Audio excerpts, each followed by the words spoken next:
Bismillahirrahmanirrahim. Assalamualaikum warahmatullahi wabarakatuh. Suara Ibu terdengar? Warahmatullahi wabarakatuh. Terdengar Ibu. Oke, teman-teman yang mungkin bisa aktifkan kameranya, silahkan diaktifkan terlebih dahulu. Ya, oke, untuk pertemuan hari ini, karena ini adalah pertemuan terakhir sebelum nanti juga UTS-nya sudah saya sampaikan bahwa UTS-nya terkait dengan penyusunan proposal dari bab 1 sampai bab 3.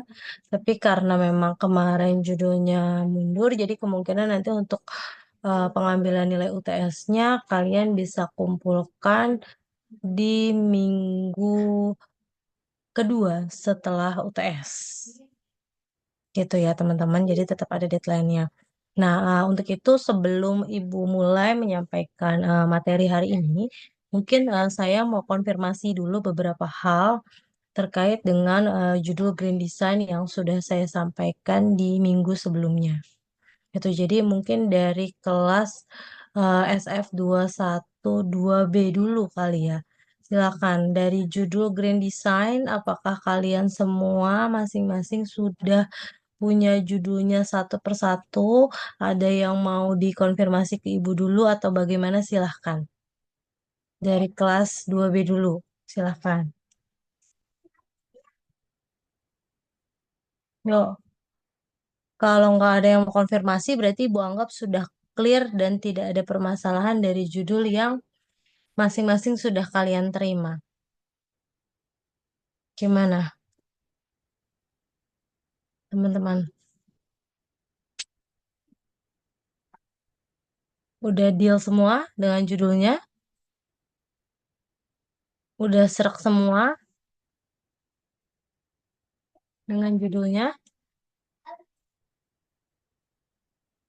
Gimana? Dari PJ-nya siapa? 2B? Saya Bu Travelina. Revelina gimana? Ada Kalau temennya? ya, Hah? kalau minggu lalu sih ada beberapa ya Bu. Cuma mungkin masih ada yang di jalan, jadi dia nggak bisa konfirmasi sekarang. Oh gitu, tapi udah join belum? Udah sih, kemarin Indah, dia Hmm, dapetnya lab, tapi sebenarnya dia nggak mau lab, cuma kayaknya udah mau ngajuin judul baru tapi nggak bisa. Indah, Indah, dengar suara ibu nggak? Terus selain Indah, Iya, Bu. Indah jadi gimana judulnya kemarin dapatnya lab, tapi sebenarnya maunya non lab gitu. Iya, soalnya kan pas di non-labnya itu kan udah full gitu ya, Bu. Mm-mm. Nah, tinggal hanya tersisa yang laboratorium saja. Oke, berarti sebenarnya maunya non lab gitu ya. Kalau sekarang ibu tanya, kalau dari Indah udah punya judul sendiri kah? eh udah ada sih, Bu. Udah Cuma, ada, eh, udah yakin? cuma kalau misalkan masih bisa pilih di Grand Design salah satu dari non-lab itu bisa, Boleh. boleh, boleh tuh, Bu. Boleh. Jadi ini kesempatan terakhir Bu Ibu tunggu sampai dengan malam ini ya, gitu. Jadi mungkin nanti Ibu coba sampaikan lagi untuk mungkin kalau untuk yang kuota non lab ya, kuota non lab mungkin Ibu coba bantu sampaikan nanti ke prodi. Gitu mungkin masih bisa karena kalau yang nambahnya yang lab justru yang nggak bisa karena kuota yang lab biasanya yang terbatas karena cuma satu judul satu. Tapi kalau kuota yang non lab kemungkinan nanti ibu coba sampaikan. Jadi Indah berarti ibu tunggu sampai nanti malam jam 7 ya. Kamu udah harus sampaikan ke ibu dari judul non lab yang Grand Design. Kamu pilih salah satu. Ya, baik, Ibu. Oke. Kemudian siapa lagi? Tiga ya, Travelina ya. Selain Indah siapa lagi Travelina?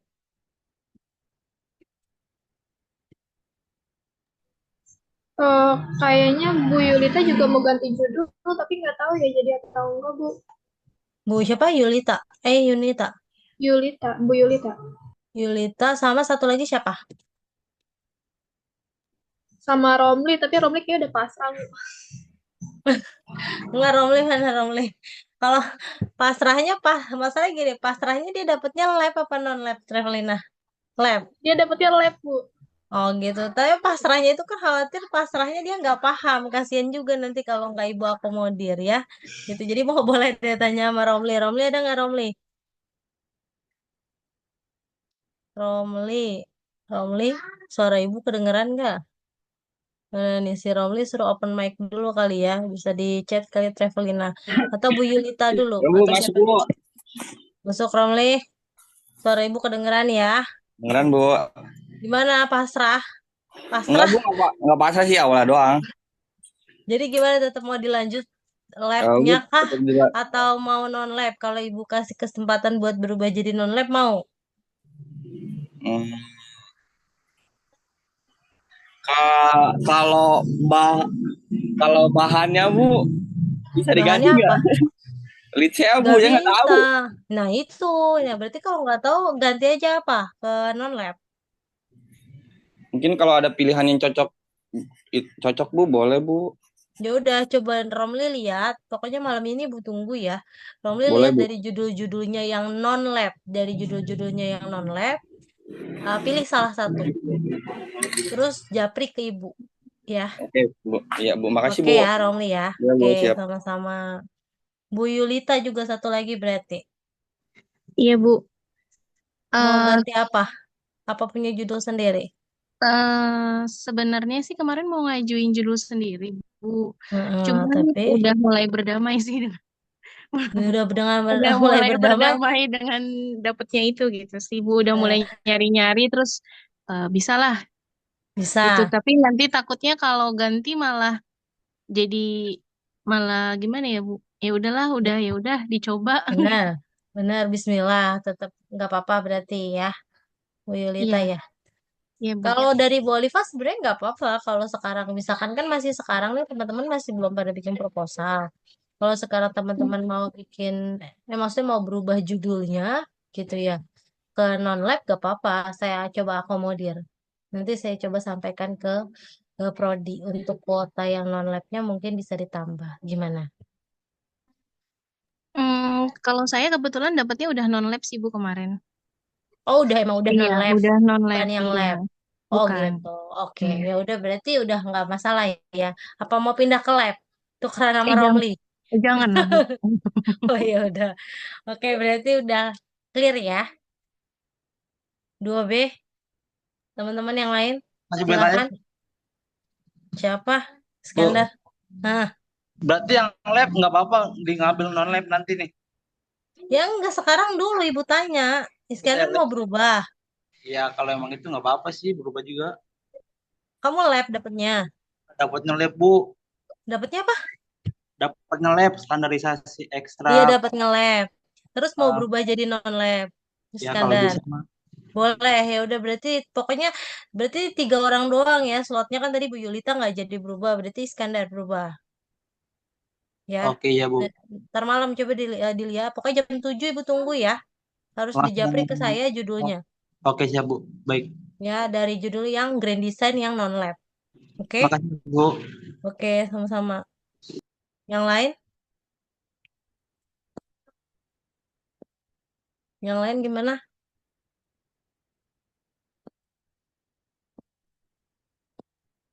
Dah, deal, clear, 2B, 3A sekarang.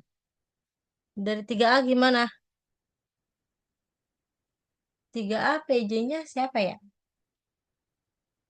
Gue lupa nih. Lihat chat dulu. 3A, Fasil Bu, PJJ SF23 3A. Bu. Siapa? Fasil Bu. Oh iya, Rahel. Oh, iya, Priscil. Iya benar. Priscil temennya ada yang gimana judulnya sudah dapat semua? Sudah clear Sudah semua? sudah dapat tapi ada yang masih mau nanya-nanya gitu sih Bu kemarin bilangnya. Kalau nanya-nanya boleh, tapi ada indikasi mau berubah apa enggak? Kurang tahu juga sih Bu. Oke, ya udah silahkan yang mau nanya nanya dulu sekarang. Gimana teman-teman yang mau nanya nanya dulu sekarang. Ayo, silahkan. Jadi nggak usah diwakilin sama PJ-nya ya, kasihan lah PJ-nya ya. Tadi berarti Iskandar yang judulnya masih Ibu tunggu, Ibu tandain dulu. Iskandar, Romli, Wiyuta nggak masalah. Terus Indah berarti. Indah.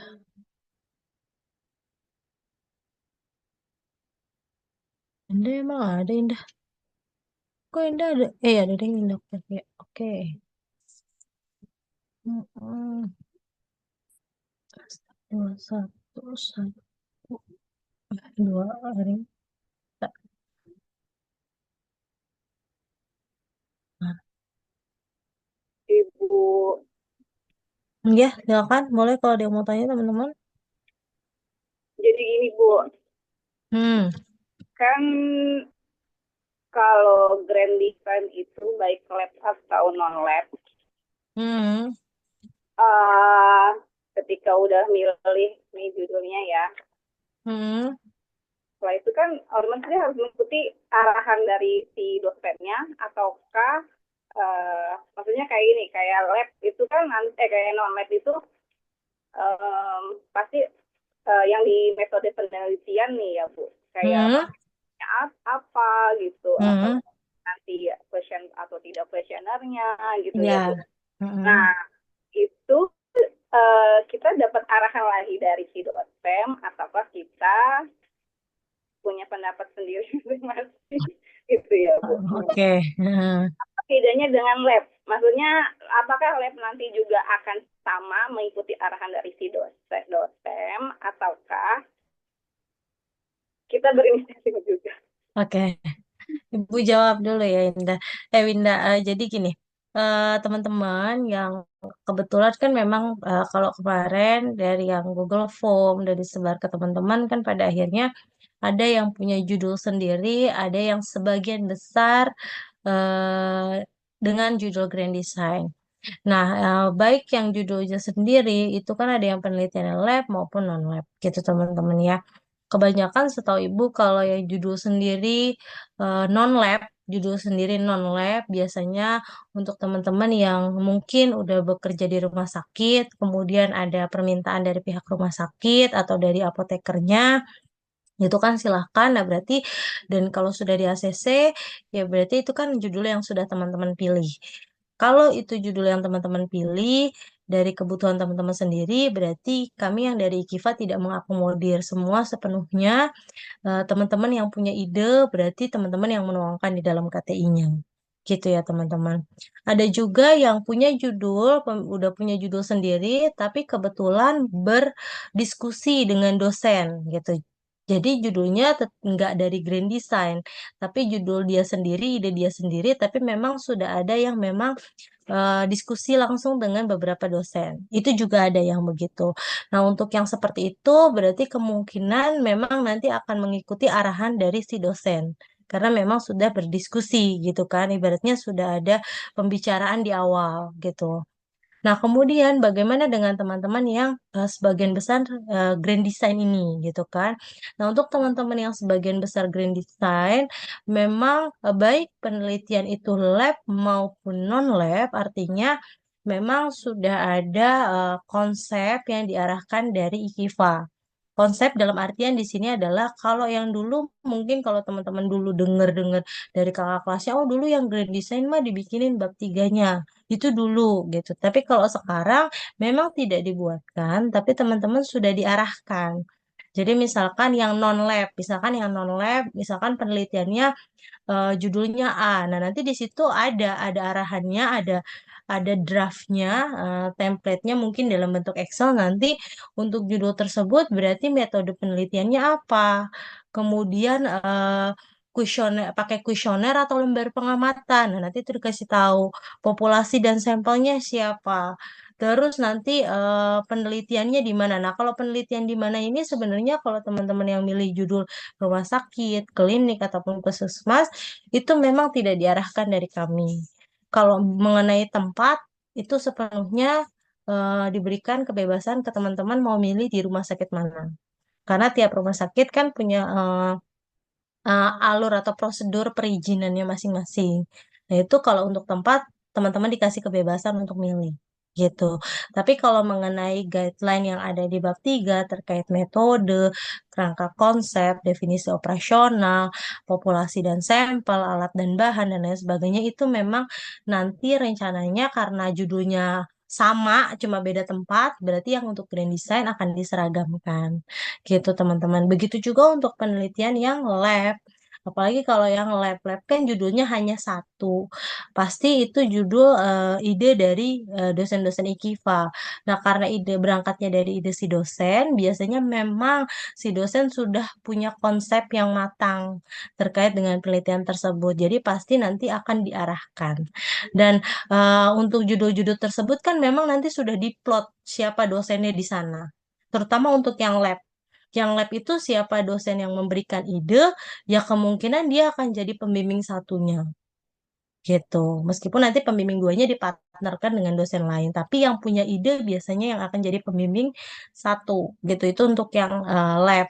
Kalau untuk yang non lab juga nanti akan sama karena judulnya kurang lebih udah seragam. Misalnya ada 7 orang yang akan ngambil judul tersebut, ya berarti nanti juga sudah diplot di judul tersebut dosennya siapa dengan siapa gitu.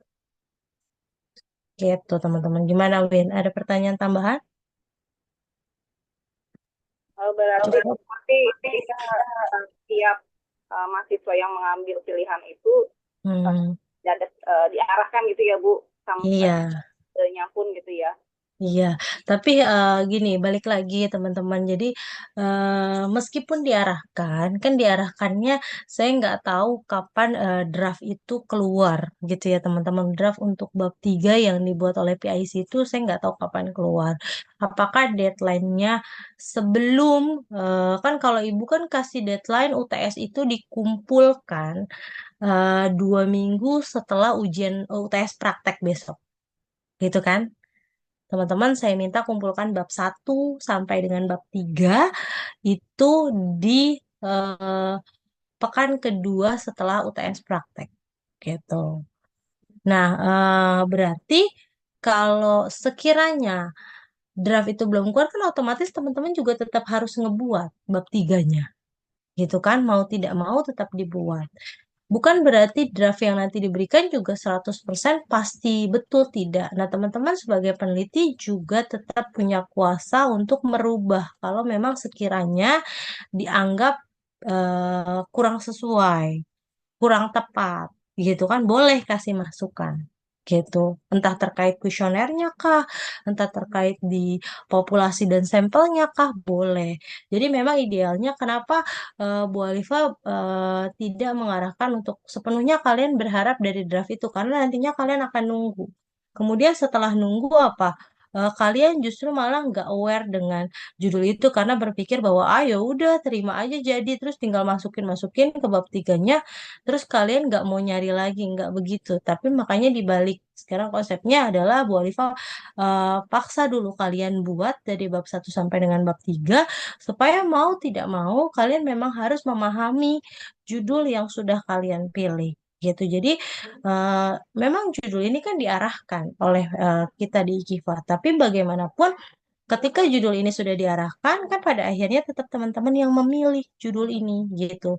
Jadi mau tidak mau, tetap teman-teman punya tanggung jawab penuh terhadap judul yang sudah teman-teman pilih. Kenapa?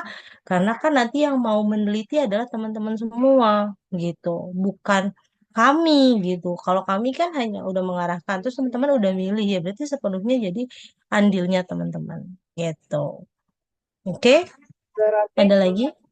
selama belum ada draft yang sampai yang bab 3-nya, berarti kita tetap cari Mm-mm. aja dulu ya Bu, pakai yang Iya, dari kita yang iya, tetap gitu. pakai yang kalian buat, kalian create gitu ya, kalian susun dengan cara kalian belajar karena bagaimanapun yang Bu Alifa harapkan mata kuliah metodologi penelitian ini kan harapannya adalah kalian bisa menyusun proposal penelitian dengan benar gitu kan. Jadi bukan karena grand design kemudian nanti ya udah kita ngikutin aja. Nah, itu yang Bu Oliva nggak mau karena pada dasarnya ilmunya yang teknik menyusunnya yang pengen diterapkan di sini. Gimana sih cara menulis bab satu latar belakang masalah gitu kan? Mencari referensi-referensi, kalian baca, kemudian kalian tuangkan dalam tulisan, paragraf demi paragraf dikaitkan. Nah, itu yang sebetulnya itu ilmunya di situ gitu. Jadi karena kalau kita berpikir ini judul dari Grand Design, memang idealnya kan penelitian itu berangkat dari masalah ya teman-teman gitu kan. Berangkat dari masalah yang teman-teman punya, kemudian dijadikan judul penelitian. Tapi kan kalau di sini sekarang dibalik ada judulnya dulu, baru teman-teman mikirin jadi apa ya latar belakangnya saya ngambil judul ini gitu. Nah, berarti kan tapi tetap mau tidak mau, tetap harus dicari alasannya kenapa saya melakukan penelitian ini. Karena teman-teman sudah memilih judul tersebut. Kecuali kalau ngerasa, saya nggak cocok dengan grand design. Makanya teman-temannya beberapa ada yang memilih untuk, saya punya judul sendiri. Nah, itu lebih baik. Karena dengan begitu, kalian ngerasa, ini judul saya, ini penelitian saya, akan lebih sepenuhnya. Tapi yang kekhawatirannya adalah ketika ini grand design berpikirnya bahwa setengah hati aja, ikut-ikutan aja. Nah, itu yang nggak boleh. Ibu menekankan di sini bahwa sekalipun ini adalah grand design, judul yang sudah diarahkan, tapi tetap kalian bertanggung jawab sepenuhnya atas judul yang sudah kalian pilih. Gitu ya, teman-teman ya. Ada lagi yang mau disampaikan? Ibu, maaf saya Bu mau Boleh. tanya. Apa, Randa? Ibu saya kan kemarin dapat grand design tapi yang lab ya Bu ya. Hmm, Cuman karena saya kurang yakin terus sama apa namanya keterbatasan waktu saya kan kerja sambil kerja. mm-mm. Mau tanya Terus kira-kira ada kuota nggak ya Bu kalau mau usul jadiin kelas apa? Randa kelas apa sih? 2B. SN212B Ibu? Ya udah coba dicek dulu aja. Nanti ibu tetap sampein dulu aja ya. Oh Nah, iya. Nanda pilih salah satu, pokoknya jam 7. Kalau pada lewat dari jam 7 ya udah ibu anggap nggak jadi kalian ngajuin perubahan judulnya. Ya, karena Iya. ibu harus ajukan dulu ke prodi, minta dibukakan kuotanya atau masih boleh atau tidak. Ya mudah-mudahan sih masih boleh gitu. Oh Kecuali gitu. kalau kalian punya judul sendiri itu yang mungkin kayaknya prodi lagi sibuk juga. Lagi sibuk juga prodi kalau harus ngecek judul ini boleh atau enggak karena harus dicek integrasinya dengan mata kuliahnya. Gitu sih teman-teman. Tapi kalau dari Grand Design lagi kan mungkin mungkin masih bisa karena cuma tinggal buka nambah kuota. Mudah-mudahan masih bisa. Gitu ya Nanda ya. Oh, Nanti iya. japri Ibu ya. Baik Ibu, terima kasih. Pilih dari yang non labnya. Oke? Iya Ibu. Oke, clear semua teman-teman. Ada lagi yang mau disampaikan atau ditanyakan dulu silahkan.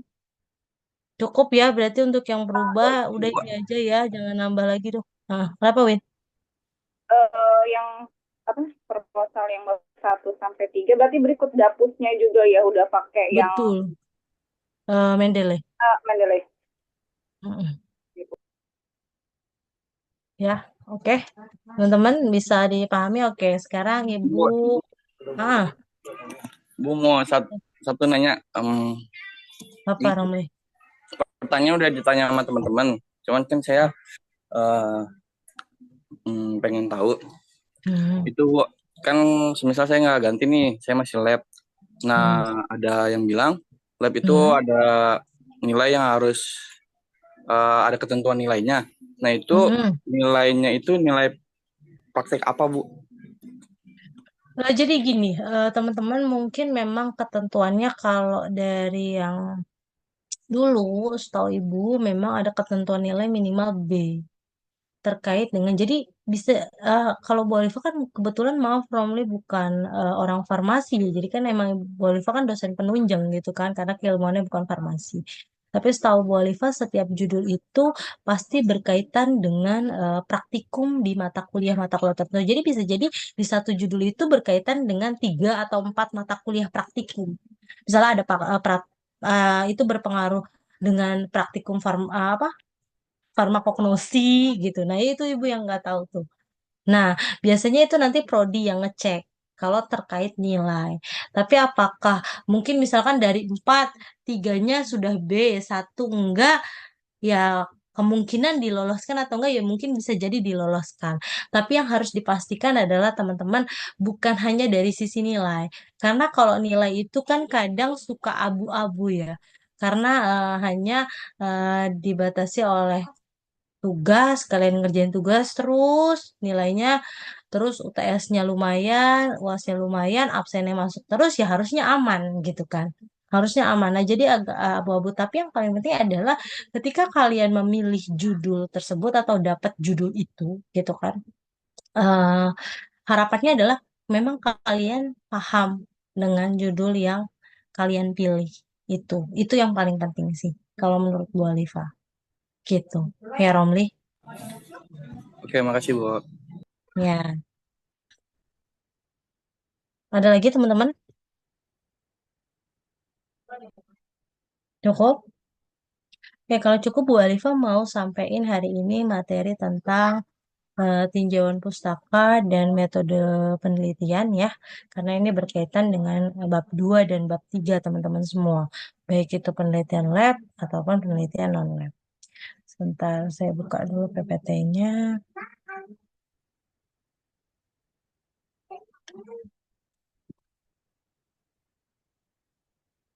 Gitu.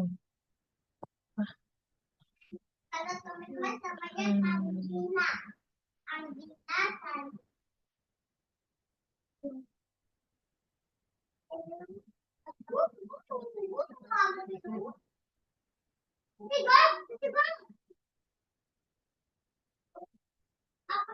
Oke, terlihat PPT Ibu?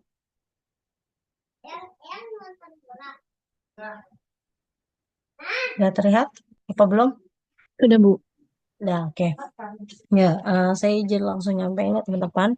Jadi terkait dengan tinjauan pustaka, Ibu, ini kan adanya nanti di bab 2-nya teman-teman semua.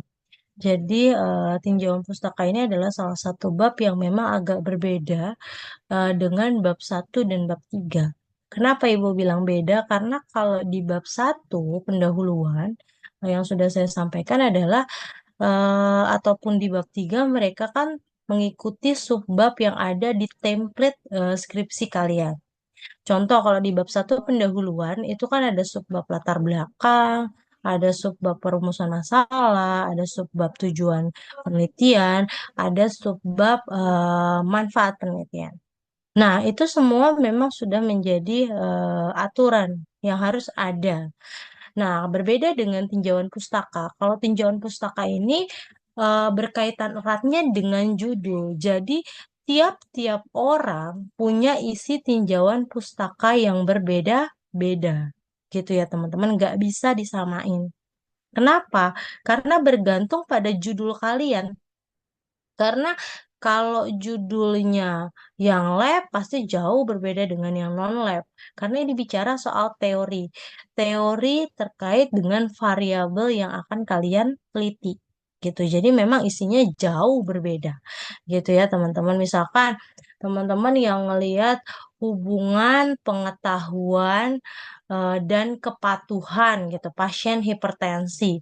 Nah, pasti itu judulnya kan berkaitan satu dengan teori tentang pengetahuan itu apa, faktor yang mempengaruhinya bagaimana, kemudian cara mengukurnya itu nanti seperti apa. Kemudian kepatuhan, bicara soal kepatuhan, kepatuhan itu apa, kemudian bicara soal kepatuhan pengobatan itu bagaimana, kemudian skala ukur atau alat ukurnya menggunakan apa untuk mengukur kepatuhan. Belum lagi bicara soal hipertensinya gitu kan. Nah, itu pasti berbeda-beda gitu dengan judul yang lain karena bergantung eratnya dengan judul kalian masing-masing. Itu yang ada di dalam tinjauan pustaka gitu.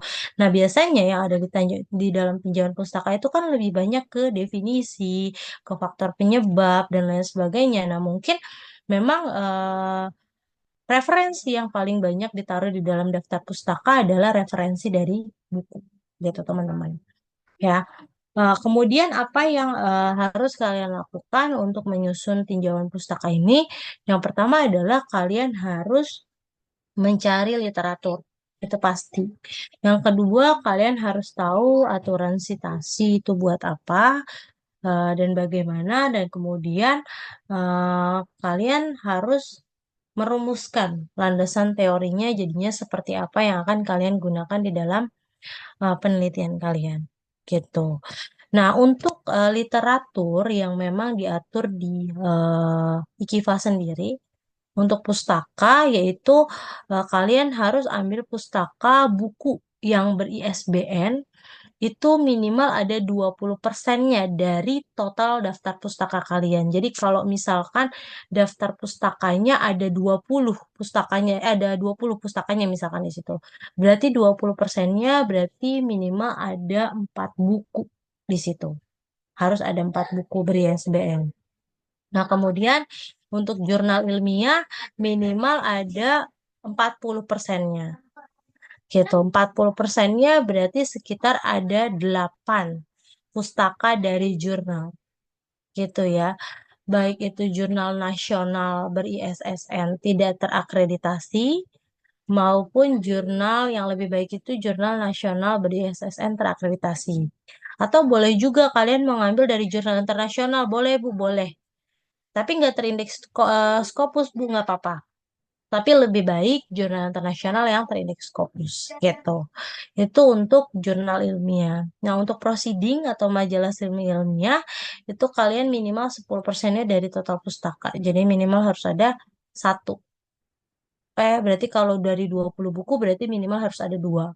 Begitu juga dengan eh, pustaka yang kalian unduh dari website gitu kan. Nah, itu porsinya juga nggak boleh terlalu banyak, hanya 10%-nya aja. Berarti kalau dari 20 pustaka, berarti ada dua sumber, misalkan dari riset kesehatan dasar atau dari websitenya Kemenkes gitu. Nah, itu boleh kalian ambil untuk referensi gitu ya, teman-teman.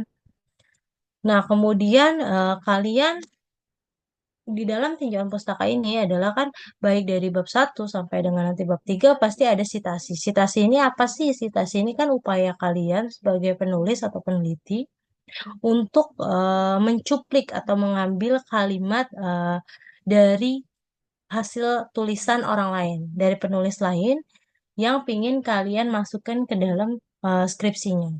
Gitu ya, yang mau kalian munculin di skripsi kalian. Nah, kemudian di sitasi ini menjadi hal yang wajib untuk skripsi kalian.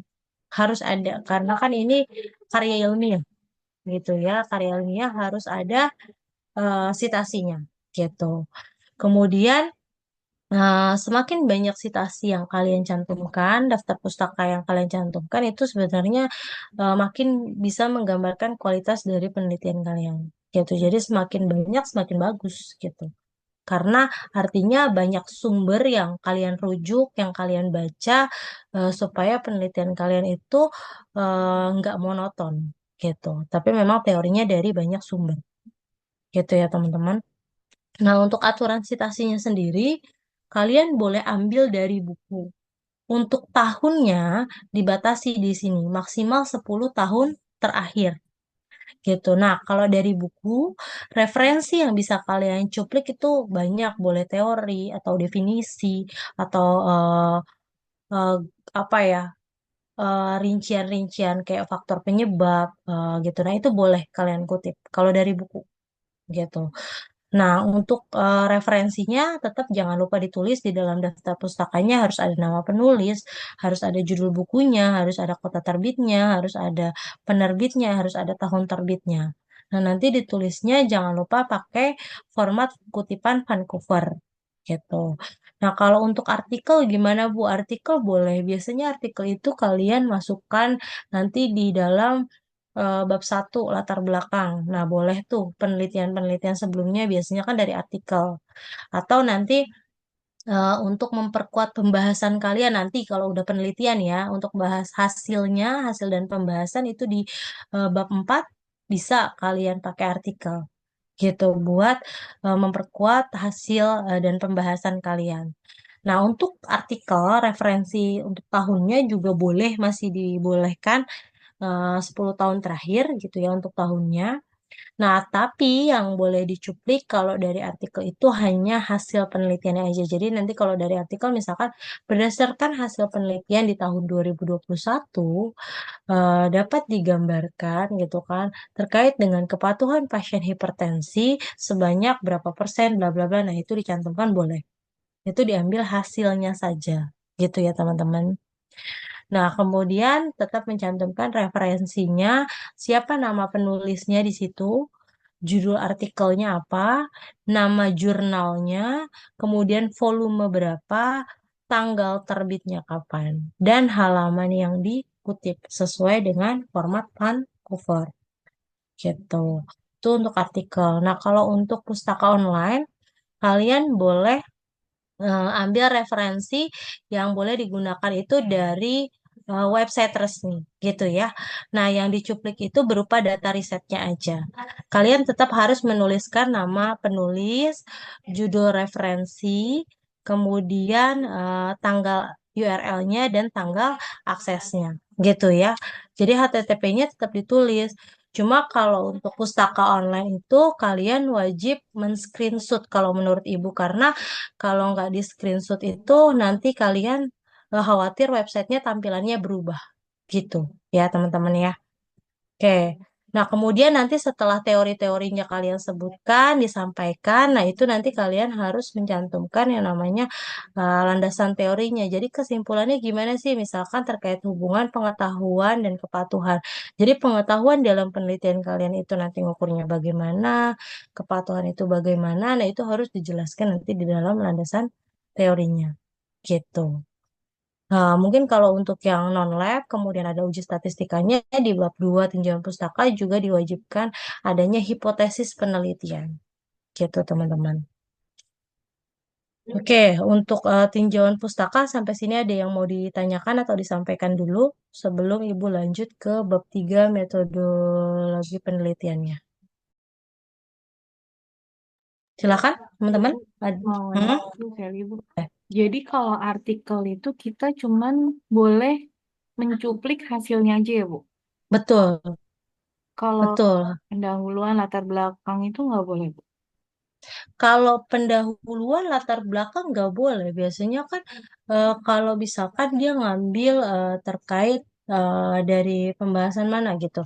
Nah, kalian misalnya dia atau enggak misalkan kalian ngambil dari latar belakangnya Kak, atau definisinya Kak, misalkan dibilang pelayanan merupakan atau segala macamnya. Nah, misalkan Sally tertarik tuh dengan penjelasan dia atau dia ngutip dari mana. Nah, berarti yang harus dicari adalah pustaka utama dari kalimat si penulis artikel ini gitu. Biasanya kan mungkin dia memparafrase gitu kan misalkan si penulis di artikel sebelumnya misalkan dia memparafrase dari 3 atau 2 sumber gitu. Nah, berarti yang harus Sally cari adalah dia ngambilnya ngutipnya kalimat tersebut dari sumbernya dari mana gitu. Jadi yang harus dicari bukunya, bukan artikelnya dia yang Sally kutip yang ditaruh di dalam daftar pustaka gitu. Kalau dari artikel yang boleh diambil hanya hasilnya aja gitu, Sel. Terus, Bu, kalau misalnya kita ngambil dari jurnal kakak tingkat kita, Bu, yang udah di publish lah gitu ya, Bu ya. Itu boleh, Bu, yang tahun lalu, Bu. Boleh, justru malah memang diwajibkan. Kalau ada dari penelitian-penelitian dosen IKIFA atau dari kakak kelasnya malah boleh. Silakan itu malah bagus gitu. Kalian silakan citasi dari penelitian-penelitian dosen kita dulu di IKIFA, kemudian baru nanti cari yang di luar IKIFA gitu. Karena kenapa? Karena itu juga menjadi nilai tambah pada saat kita akreditasi jumlah citasi penelitian atau karya dosen yang disitasi lagi gitu kan, yang dikutip lagi oleh penulis nantinya kan mudah-mudahan penelitian teman-teman gitu ya juga bisa terpublish gitu bersama dosen pembimbingnya masing-masing gitu harapannya. Gitu ya, Sel. Iya, Bu, makasih, Bu. Oke, teman-teman ada lagi? Silakan sebelum Ibu lanjut ke bab 3 metode penelitian. Belum ada? Oke, Ibu izin lanjut dulu ya buka PowerPoint bab 3.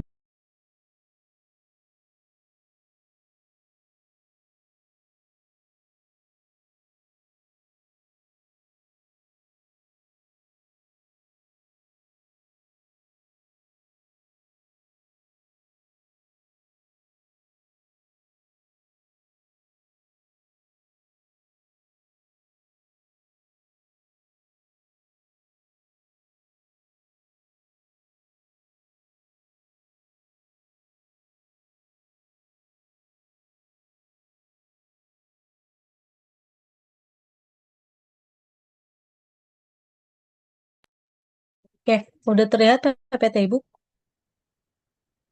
Sudah, Bu. Ya, Bu. Oke. Oke, saya lanjutkan. Nah, ini untuk di bab 3 bicara soal metode penelitian. Jadi memang antara bab 1 dan bab 3 ini menjadi bagian yang lumayan penting gitu ya di dalam sebuah karya ilmiah, karena kenapa kalau di latar belakang, kalau di bab 1 kita bicara soal alasan kenapa kita memilih judul itu, alasan kenapa penelitian itu harus dilakukan misalkan. Itu adanya di bab 1, urgensinya ada di sana. Tapi bab 3 juga tidak kalah penting, atau metode penelitian ini juga tidak kalah pentingnya dari bab 1. Karena kenapa? Karena di dalam bab 3 atau metode penelitian inilah teman-teman merancang atau menyusun tahapan atau proses yang akan teman-teman lakukan di penelitiannya. Gitu ya.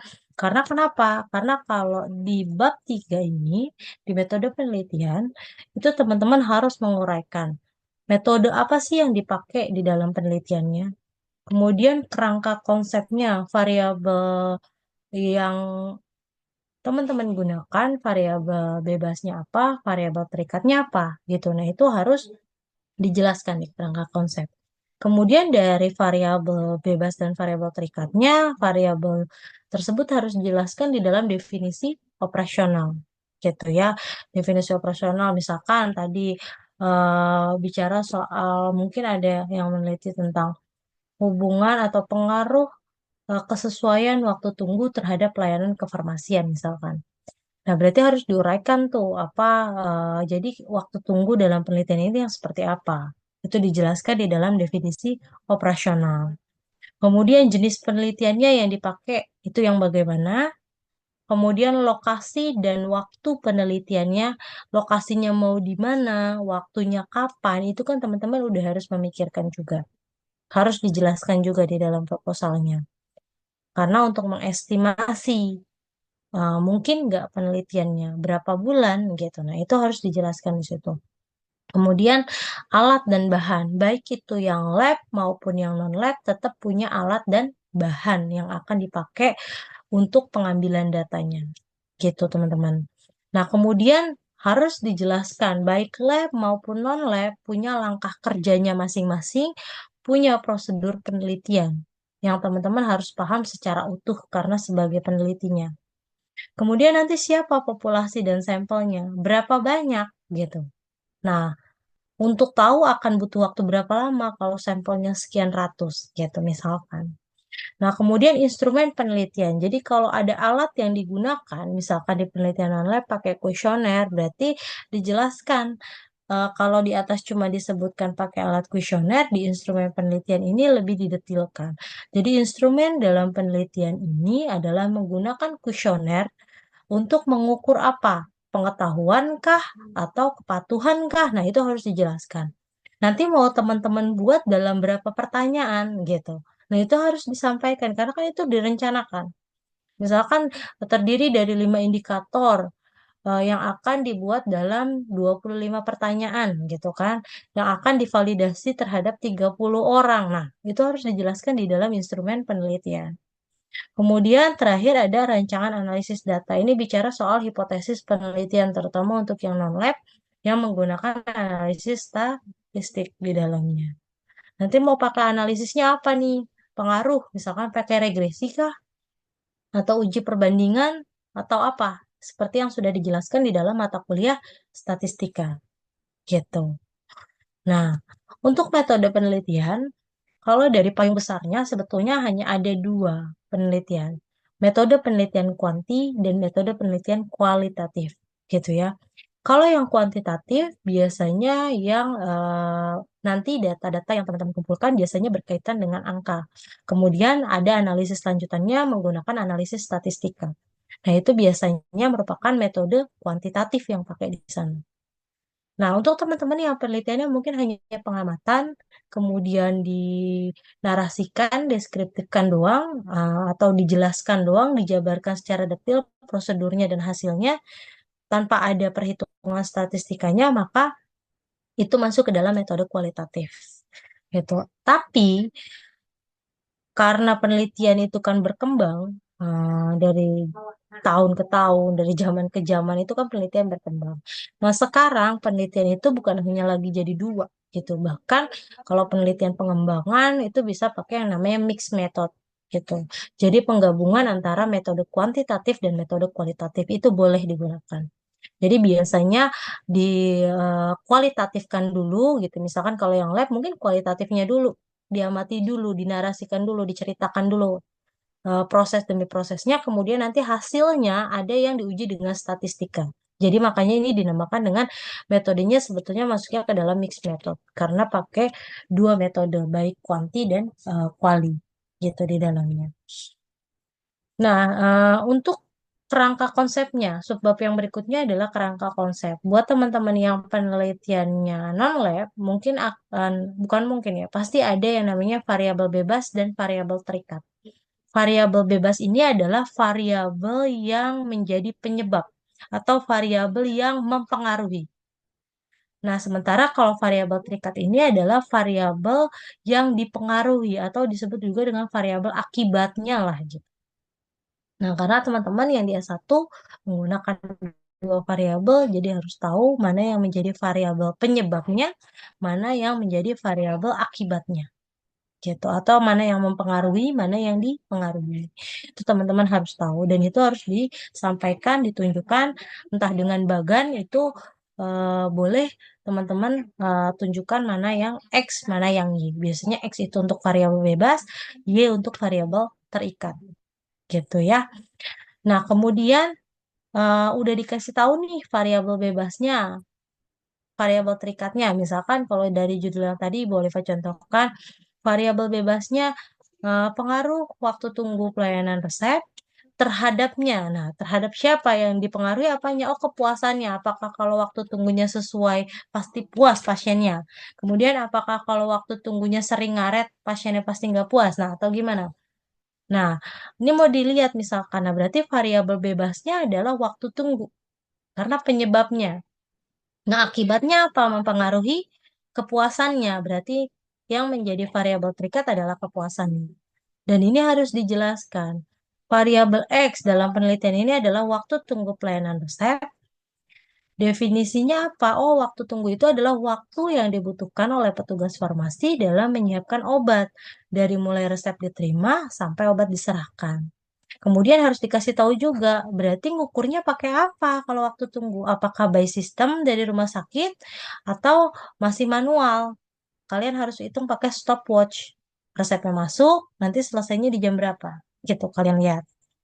Nah, berarti nanti dilihat lagi hasilnya. Berarti waktu tunggunya sesuai atau enggak sesuai? Kalau dari SOP-nya.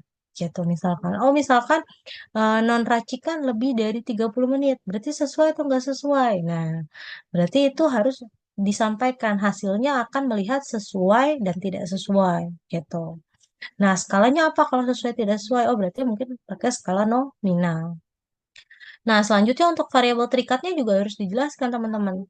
Oh, kalau variabel terikatnya adalah kepuasan pelayanan kefarmasian, maka disampaikan definisinya. Oh, kepuasan pelayanan kefarmasian itu adalah kepuasan pelanggan terhadap pelayanan yang diberikan. Cara ngukurnya gimana? Oh, pakai kuesioner kepuasan. Nanti hasilnya seperti apa? Oh, mau lihat sangat puas, puas, cukup puas, tidak puas, atau sangat tidak puas. Berarti skalanya apa nih kalau begini? Berarti masuknya ke dalam skala ordinal.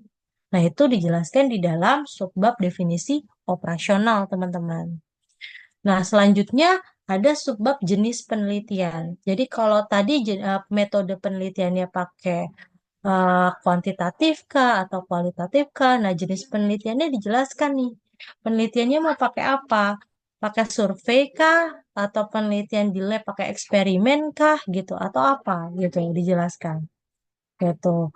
Teman-teman mau memasukkan itu ke dalam penelitian apa? Kalau yang pakai kuesioner, pakai angket, mungkin masuknya ke dalam jenis penelitian survei.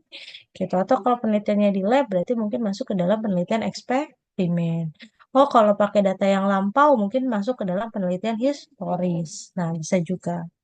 Gitu ya, teman-teman. Jadi harus dijelaskan jenis penelitian apa. Kemudian lokasi dan waktu penelitian. Nah, ini juga harus disampaikan lokasinya mau di mana. Meskipun mungkin kemarin kan lokasinya belum ditentukan. Kalau di dalam Medlit, teman-teman boleh nyebutin memang harus kalau di proposal itu penelitian ini akan dilakukan di rumah sakit X. Boleh nggak menyebutkan tempatnya. Tapi kalau teman-teman udah ada gambaran, oh nanti saya mau penelitiannya di rumah sakit A aja gitu misalkan. Mau misalkan contoh misalkan di rumah sakit Persahabatan misalkan. Boleh kalau udah ada idenya, kemudian kira-kira teman-teman mikir kayaknya dekat rumah atau mungkin ada yang kenal gitu. Nah, itu boleh. Boleh langsung dicantumkan tempatnya boleh, lokasinya. Nah, untuk waktu penelitian ini biasanya nanti diseragamkan misalkan dari Januari sampai Agustus 2025 itu boleh. Karena waktu penelitian yang ada di dalam bab 3 ini berbeda dengan waktu penelitian yang ada di judul. Bedanya kalau yang di judul itu adalah periode waktu teman-teman ngambil datanya. Kalau yang di dalam bab 3 ini adalah waktu dari mulai teman-teman nyusun proposal gitu nanti seminar proposal sampai dengan nanti teman-teman sidang, mendekati sidang gitu. Jadi memang berbeda antara waktu penelitian yang ada di bab 3 dengan periode penelitian yang ada di judul gitu ya teman-teman ya. Nah, kemudian untuk alat dan bahan. Alat dan bahan itu harus dicantumkan baik penelitian lab maupun non-lab gitu supaya ada gambarannya. Oh, berarti kalau saya mau lihat tentang hubungan atau pengaruh penyimpanan obat. Nah, penyimpanan obat misalkan butuhnya hanya lembar pengamatan karena bicara soal penyimpanan misalkan. Ya berarti dicantumkan pakainya lembar pengamatan. Oh, tapi kalau misalkan tentang pengetahuan, pakainya kuesioner ya berarti alatnya pakai kuesioner gitu. Nah, untuk yang praktikum pasti lebih banyak lagi, bisa lebih didetailkan lagi.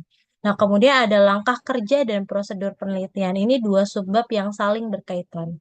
Jadi, teman-teman harus jelaskan. Kalau misalkan di langkah kerja ada 5 poin, ini hanya poinnya aja. Tapi kalau di prosedur penelitian adalah penjabarannya.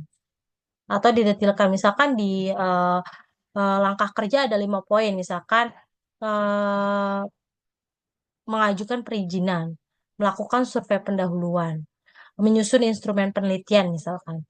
Nah, berarti kalau ada 5 di langkah kerja, di prosedur penelitian juga ada 5. Penjelasannya dijelaskan. Oh, berarti kalau perizinan gimana? Misalkan peneliti mengajukan permohonan pembuatan surat dulu ke sekretariat sebelum diajukan kepada instansi misalkan. Atau perlu ada pengajuan proposal nanti ke komisi etik rumah sakitnya. Nah, itu dijelaskan. Terus nanti survei pendahuluan gimana tahapannya misalkan. Atau penyusunan instrumen gimana tahapannya? Validasi ke pakar dulu kah? Atau nanti teman-teman setelah itu validasi baru ke objek yang mirip dengan orang atau responden yang mirip dengan sampel penelitian kan? Nah, itu dijelaskan. Dijelaskannya di prosedur penelitian. Poinnya ada di langkah kerja, penjelasan dari poin-poin itu adanya di prosedur penelitian. Jadi jumlahnya harus sama gitu.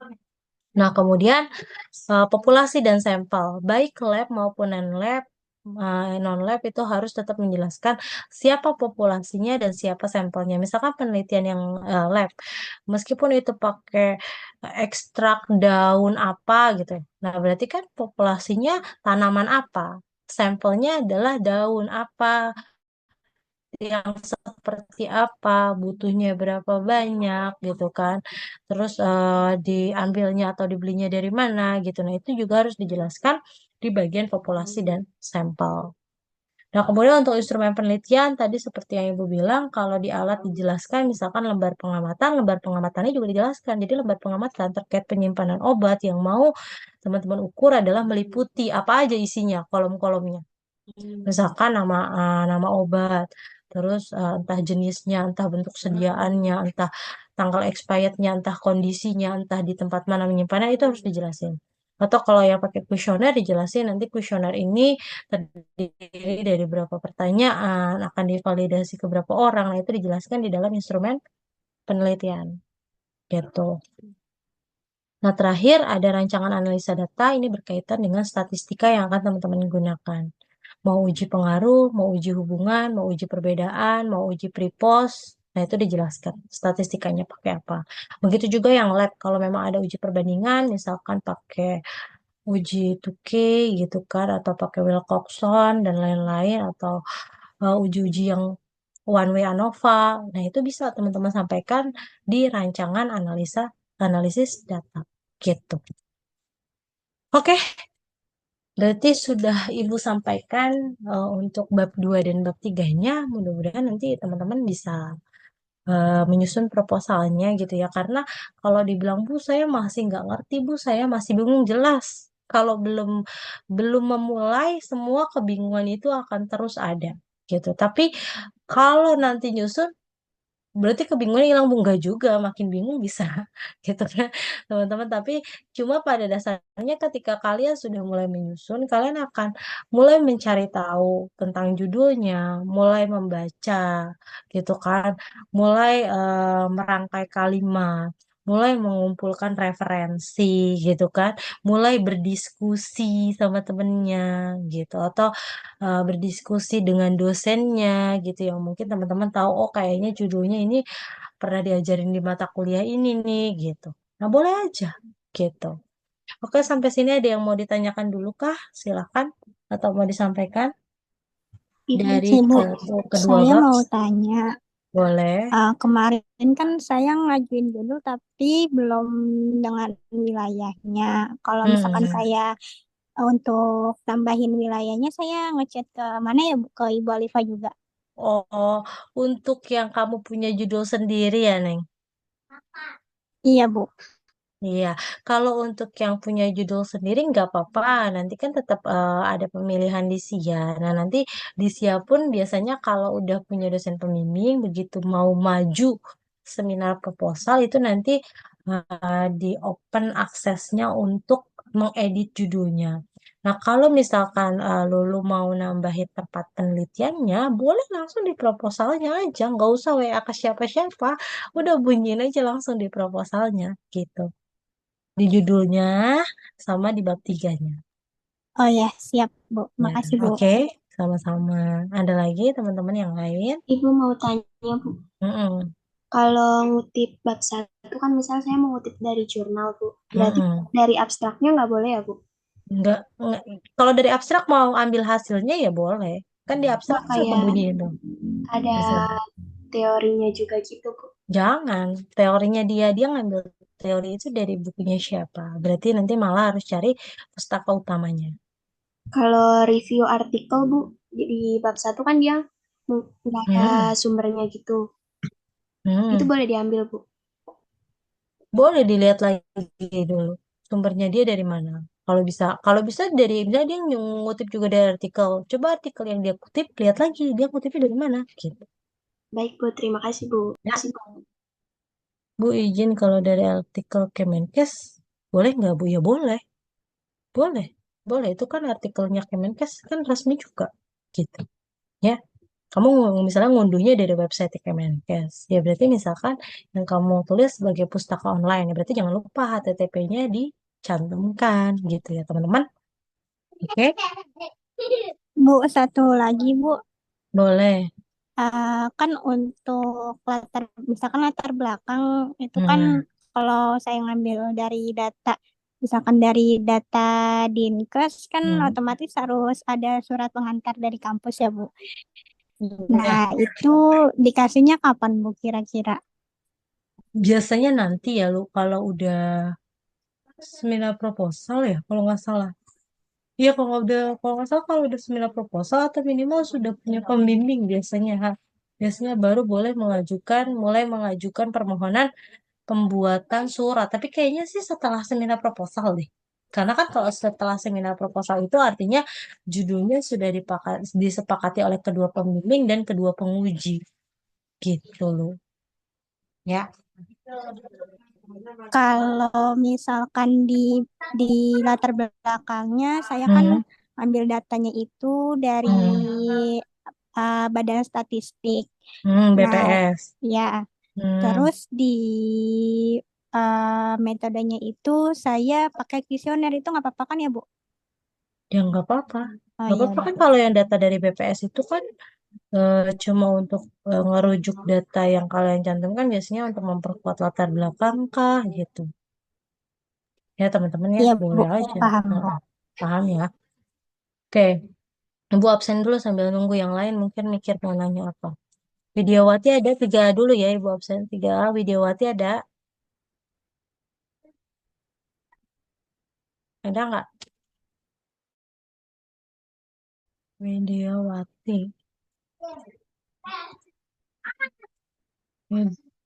Oh nggak ada. Lutfiana ada? Lutfiana ada. Mutia? Mutia hadir, Bu. Oke. Cecil ada. Terus Septiana, Septiana ada Ibu. Maulana, Hadir, Bu. Pika, Pika ada? Pika ada? Pika ada?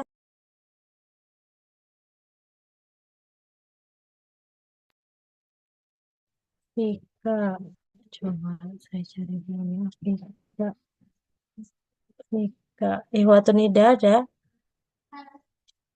Ada Bu. Winda ada. Dea. Hadir Bu. Oke. Ayu, Ayu. Hadir, Bu. Oke, ada ya. Oke, 3A sudah. Sekarang 2B.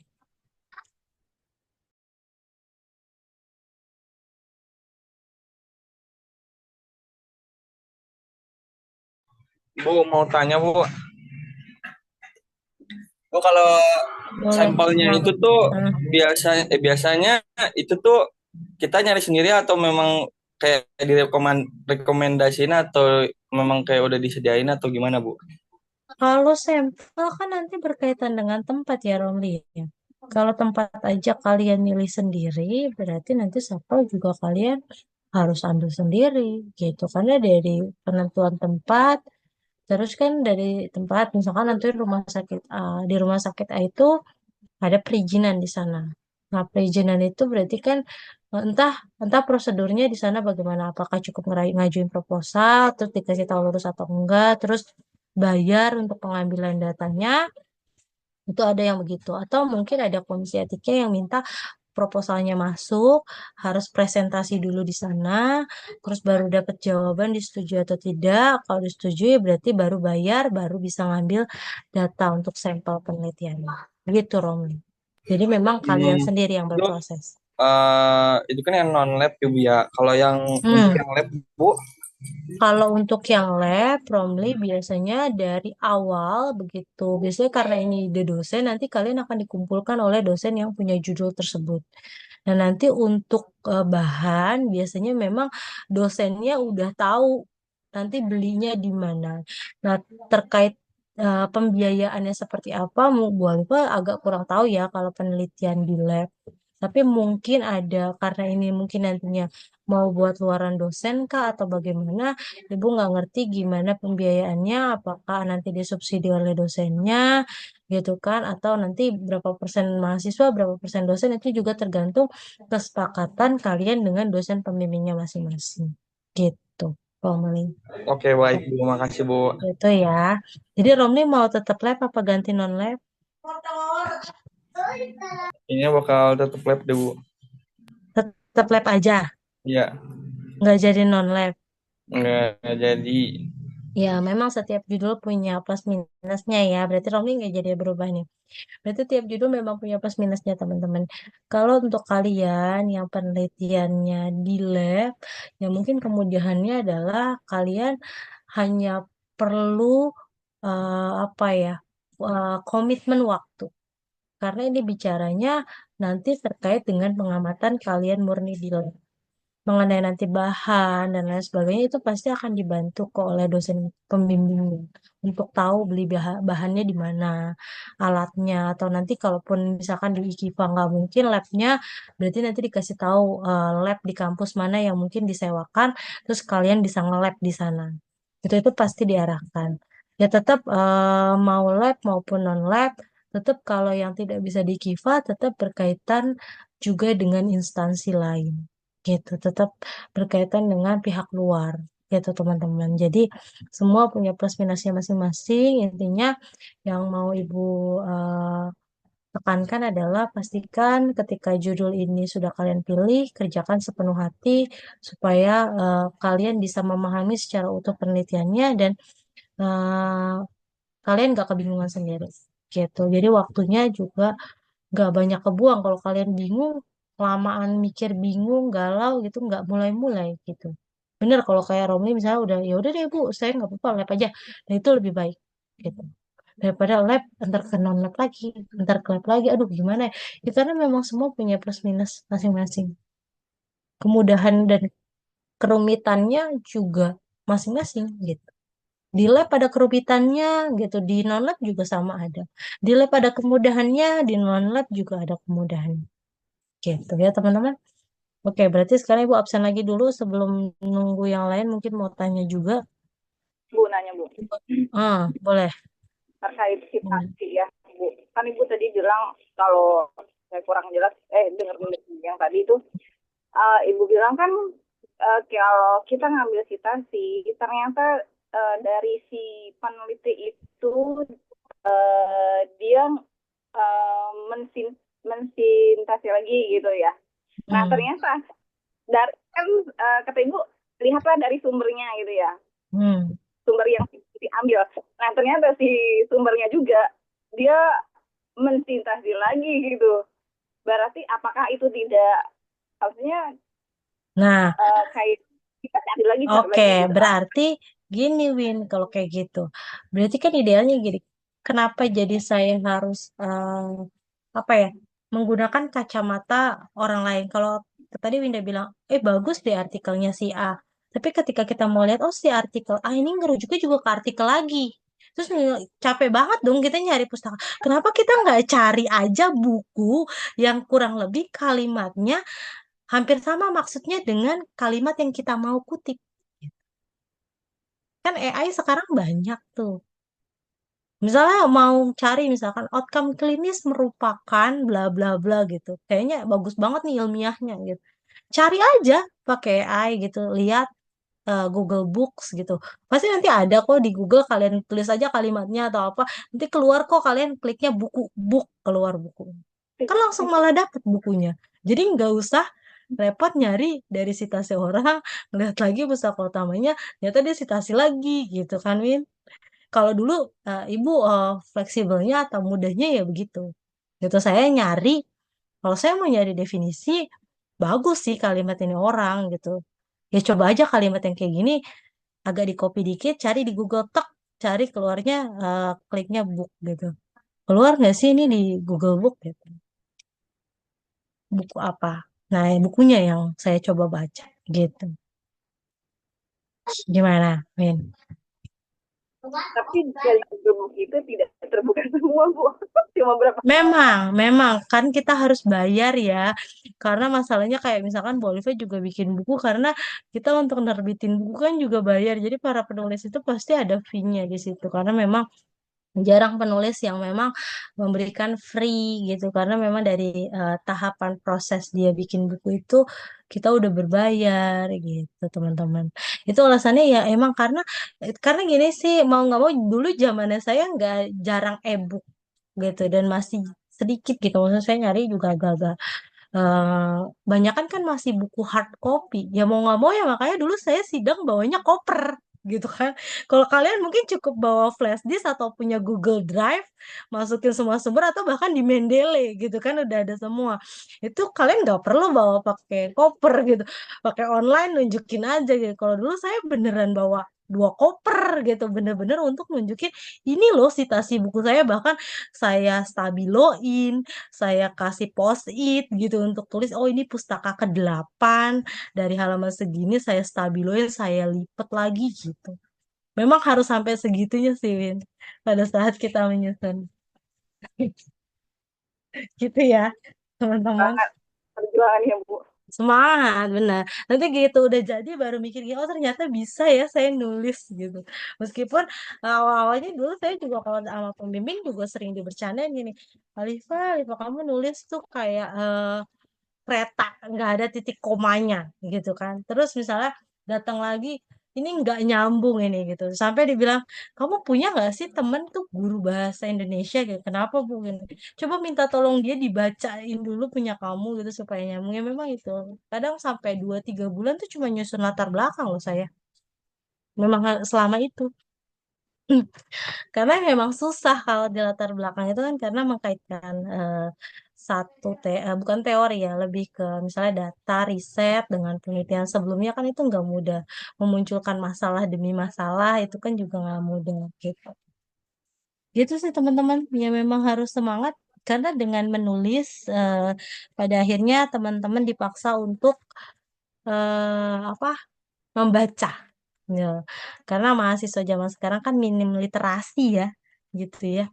Minim literasi yang dilihat TikTok short aja gitu. Kalau bacanya kadang baca sekilas-sekilas, nggak ngambil intisari yang dibacain. Oke, Oke, bisa lah ya. Bisa lah kembali dulu untuk citasi atau meliterasi buku-buku farmasi, buku-buku kesehatan, Permenkes, dan lain-lain, teman-teman. Ada lagi yang mau disampaikan? Ibu, aku mau nanya, Bu.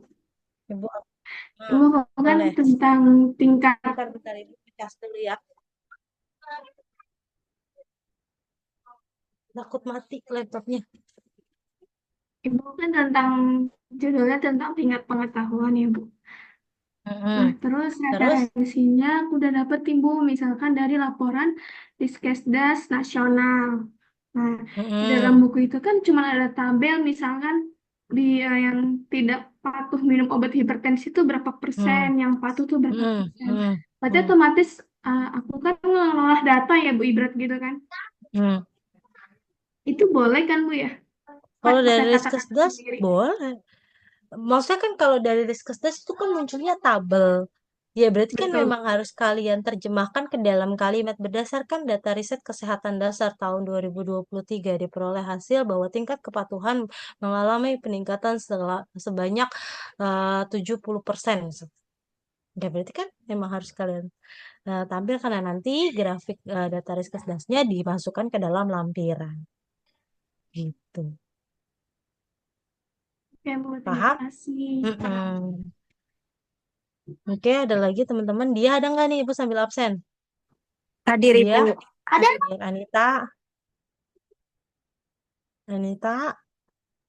Anita.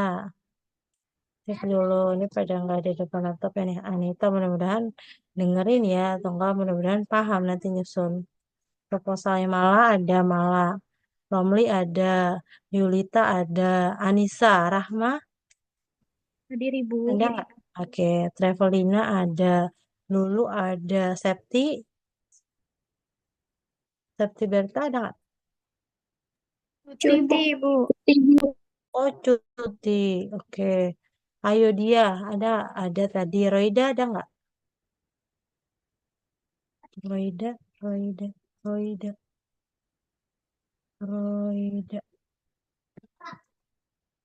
Nggak ada. Terus, Florita, ya Ningsi ada nggak? Hadir Bu. Oke. Fitri Ningsi ada. Oh ya ada. Terus, Ananda, Hadir Bu. Putri Lestari, Hadir Ibu. Standar ada. Nia Febriana, Hadir Bu. Oke, Azahra, Hadir.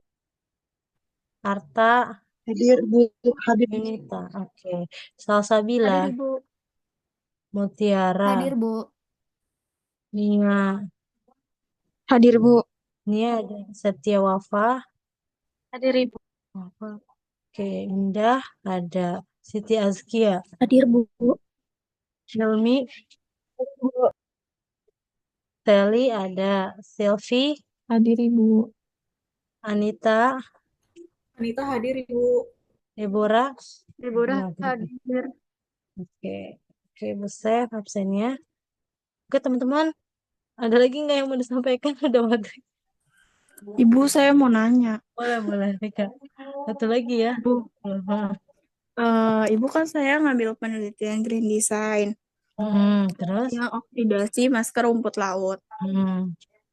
Eh, itu sampelnya itu yang udah jadi punya orang lain atau saya bikin formulasi sendiri?